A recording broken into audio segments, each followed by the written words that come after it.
Пожалуй, этот вопрос от Деда Мороза слышат все дети перед тем, как получить заветный подарок. Вот только заслужил ли его Абдул-Малик? О его баловстве, которое в итоге обернулось больничной койкой, волшебнику рассказывает внучка Снегурочка. Абдул-Малик сломал пальцы, когда играл с пиротехникой. И подарок он может получить, только если расскажет стихотворение. По улице гуляет Дедушка Мороз и не рассыпает повесть оберет, и не рассыпает повесть оберет, только тесть идет. Подарки женщин раз хлоей тачин, я масахамени кшунцат, раз хлоел мертв. Ты ком хита берешь тавин Дед Мороз.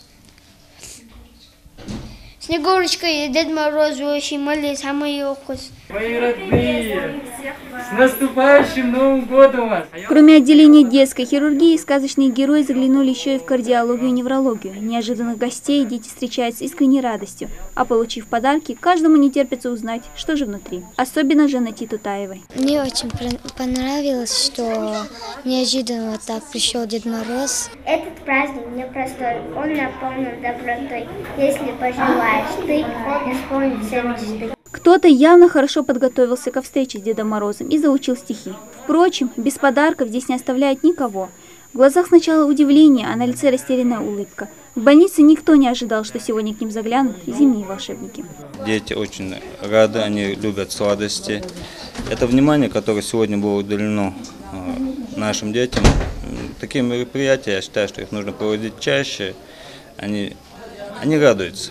Самое драгоценное для нас, работающих в медицине, это детская улыбка и их выздоровление, когда они уходят с нашего отделения. Такой подарок перед Новым годом маленьким пациентам сделал мэр Назрани Алихан Тунгоев. На сегодняшний день здесь лечатся 250 детей. Для сотрудников Назрановской администрации такие акции в канун Нового года стали традиционными. Первым мероприятием в списке у нас обычно всегда бывает мероприятие, которое мы организовываем для детей из сел пригородного района.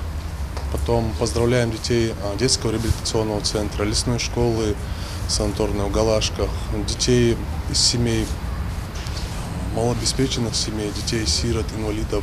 То есть мы стараемся охватить практически всех жителей нашего города и уделить особое внимание тем, кто по каким-то причинам не может прийти к нам на утренники, на праздники наши.